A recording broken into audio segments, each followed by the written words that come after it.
Chapter 5 of the Odyssey. Odysseus concludes his tale by telling the Phaeacians about Circe's advice, the Sirens, Scylla and Charybdis, the cattle of Helios, and Calypso. We sailed back to Circe's island to bury one of my men, who had fallen to his death as we were leaving on our journey to the underworld. The fair-haired goddess welcomed us again and said, "You are valiant men to have entered the kingdom of Hades. All other mortals need to face death but once, so take your fill of food and drink, and when dawn next shines forth upon gods and mortals, I shall send you on your way."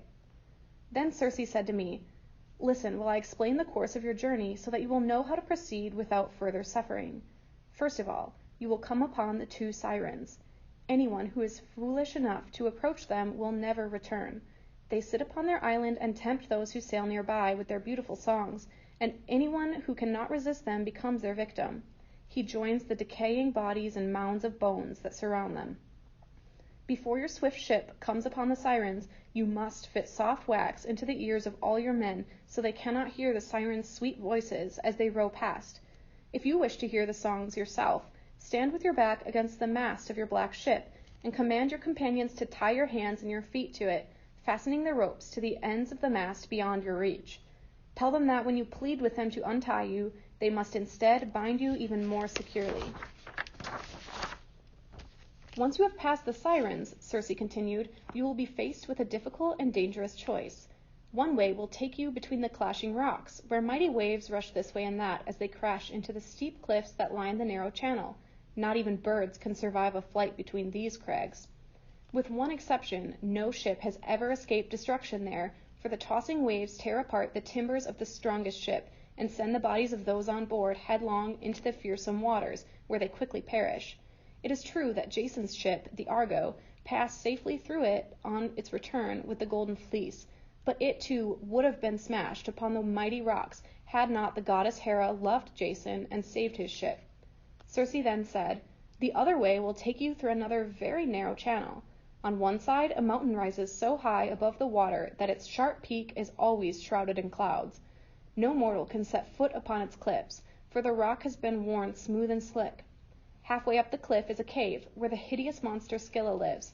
The sound of her dog-like bark is enough to terrify anyone who hears it, and her appearance is even more horrifying. She has 12 dangling legs and 6 heads. Each head contains a mouth filled with 3 rows of sharp teeth, and can reach out with ease to claim its victims, for it rests upon a very long neck. Scylla hides her feet in her hollow cave, but her snake-like necks permit her to extend her heads away from the mountainside and out into the middle of the narrow channel. There she fishes for dolphins and any other food that the waves toss within reach of her gaping mouth." Circe added, "Scylla's cave is high enough above the salt sea that the arrow of even the strongest and most skilled mortal could not approach it. Therefore she lives in safety. However, I cannot say as much for those who sail by her. Not even the swiftest ship passes her way without losing at least 6 men to her gnashing teeth." "Now I will tell you about the problem with the other side of the channel," the fair-haired goddess said. "An arrow's flight across from Scylla, a huge fig tree grows upon another lower cliff. Its heavy branches reach out above the whirlpool called Charybdis. 3 times a day Charybdis swallows the black water, and 3 times each day she spits it out again. If you should happen to be there when Charybdis is sucking in the water, not even Poseidon could save you from disaster. So I advise you to sail past Scylla instead. It is better to lose 6 of your companions to monstrous Scylla than to lose everyone to Charybdis." I replied, "Both of your choices are dreadful, Circe. Tell me, is there not some way I can fight off Scylla and also escape the clutches of Charybdis?" "No, Odysseus. To flee from Scylla is the best thing that you can do. She is a powerful and evil enemy, and she is immortal. You cannot use a weapon against her, and the longer you remain nearby, the more often she will reach out and seize 6 of you at a time. So your only defense is to row past her with as much speed as your strength will permit. Finally," Circe concluded, "after you have passed Scylla and Charybdis, you will come to the island where Helios, Lord of the Sun, pastures his immortal cattle and sheep. Do not harm them, and all of you will reach Ithaca safely. However, if you injure any of Helios's animals, your ship will be destroyed, your companions will die, and you will return home only after many years and much suffering." When rosy-fingered dawn made the new day light, my companions and I set forth once more upon our journey. As my men sat upon their benches and rowed over the wine-dark sea, Circe sent a good wind to hasten us along our way. I repeated to my companions the advice that the fair-haired goddess had given me. I had just finished when the wind quieted down and the water became so calm that it seemed as if a god had put the waves to sleep. We were approaching the island of the Sirens. As my men furled and stowed the sail and then started rowing, I used my sharp bronze sword to cut a large round of wax into many small pieces. I softened the pieces of wax and placed them in the ears of all my companions, and they tied me to the mast as the goddess had counseled.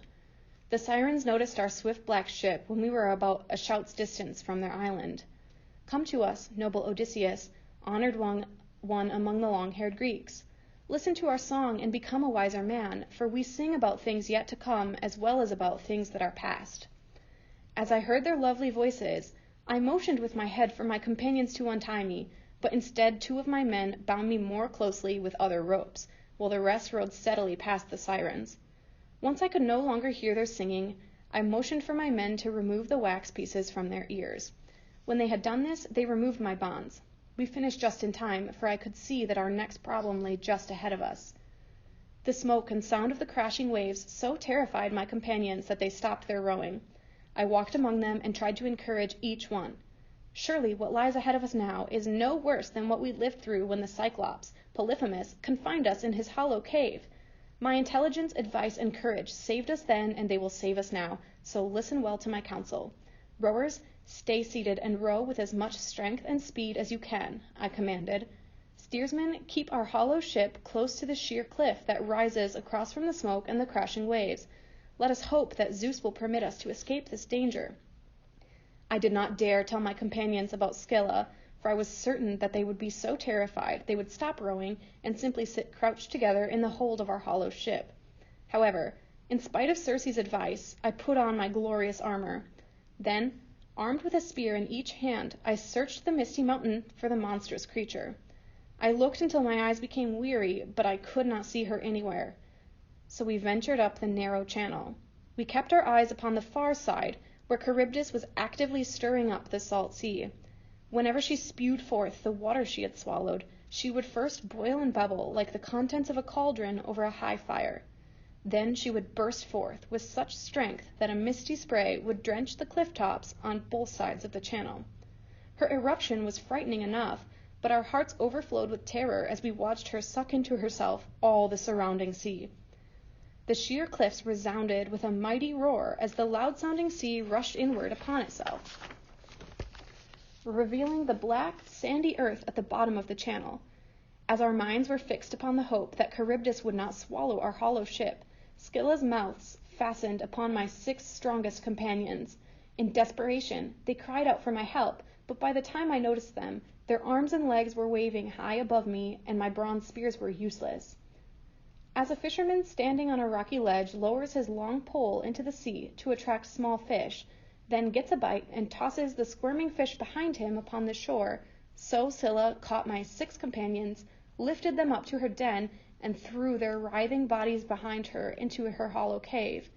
Even as they screamed and reached toward me with their hands, begging me to the last to save them, I watched the monsters sit in the doorway of her den and devour them. In all of my wanderings upon the salt sea, that was the most pitiful sight I ever saw. Once we had left Charybdis and Scylla behind, we reached the island where Helios, who gives joy to mortals, keeps his immortal herds of cattle and flocks of sheep. We heard the animals long before we saw them, and I remembered the warnings of the blind prophet Tiresias and of fair-haired Circe. When I told my men of the counsel I had received and suggested that we row our swift black ship past the island of Helios, Eurylochus responded with great anger. "Clearly, Odysseus, you are much stronger than any other mortal, for your arms do not tire. Your heart, too, must be made of iron, since you will not permit your companions, weary as they are with hard work and fatigue, to set foot on Helios' land. Black night is quickly coming upon us. We will be safer on shore than at the mercy of the loud-sounding sea, if mighty storm winds, which are destroyers of ships, come upon us in the darkness." When all of my companions agreed with Eurylochus, I became certain that one of the gods was plotting against us. "I will consent," I replied, only if each of you swears a sacred oath that you will not harm any of Helios's cattle or sheep, and will eat only the food fair-haired Circe has given us." When they agreed, we anchored our well-built ship in the hollow harbor of Helios's island, near a spring of sweet water. In the middle of that night, Zeus, the cloud-gatherer, sent a mighty wind upon us and covered the salt sea and the island with clouds. At dawn, we dragged our swift black ship ashore and sheltered it in a hollow cave. Then I reminded my companions, "Let us eat and drink from the stores upon our ship, and do no harm to the cows and sheep of Helios, who sees and hears all things." My men agreed, and they kept their word as long as our stores of grain and wine could feed us, for they did not want to endanger their lives. However, the south wind blew upon us continuously for a month, and in time we consumed all the food we had brought with us. Then their hunger forced my companions to search Helios's island for whatever sources of wild food they could find, fish, fowl, and game. Meanwhile, I found a place to pray to the deathless gods for help, but instead of sending a source of food, they put me to sleep. While I was asleep, Eurylochus counseled my men. "No one wants to die, but the worst form of death is starvation. So let us capture the best of Helios's cattle and sacrifice them to the gods. If we ever reach Ithaca, we will build a fine temple for Helios. But if the Lord of the Sun wishes to destroy us, I would rather drown quickly in the loud-sounding sea than waste away slowly from starvation." My companions agreed with him and proceeded to make the sacrifice. They were roasting the meat when I awakened. Later, Calypso told me that Helios had complained to the immortals on Mount Olympus and then threatened them. "I expect you to punish Odysseus's companions for killing my cattle," he announced. "If you refuse to do so, I shall leave this world and shine upon the shades of the dead in Hades' dark kingdom instead of upon the grain-giving earth." To these words, Zeus had replied, "Have no concern, for I shall destroy the swift ship of these men with my thunderbolt when they are far out on the wine-dark sea." When I returned to my companions, I chided them for what they had done, but I could not bring Helios's cattle back to life. The gods made sure my men did not enjoy their 6-day feast with fearless hearts.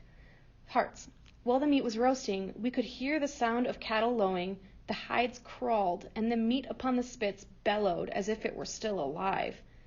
During those 6 days, the storm winds blew upon us continuously, but when rosy-fingered dawn made the 7th day light, we were able to set sail upon the loud-sounding sea. When we could see nothing but the salt sea and the sky, Zeus sent a black cloud hovering above our swift black ship. Then the mighty west wind attacked us, screaming in its fury as it broke our mast, which crushed the steersman as it fell upon him. Next, Zeus struck us with his lightning bolt, shaking us so violently that my comrades tumbled to their deaths from our blackened, shattered ship. I lashed the broken mast to the keel and hung on as the south wind came and pushed me back to Scylla and Charybdis. At dawn, I could see that the tireless wind was driving me into Charybdis's whirlpool. Just as Charybdis was about to swallow the salt sea and the remains of my ship with it, I gathered all my strength and jumped. With my arms outstretched, I leaped toward the closest overhanging branch of the large fig tree that grew upon the top of the cliff. I grabbed it and clung with my hands and feet, swinging back and forth like a bat. The branch extended so far from the trunk of the tree that I could not safely climb upon it.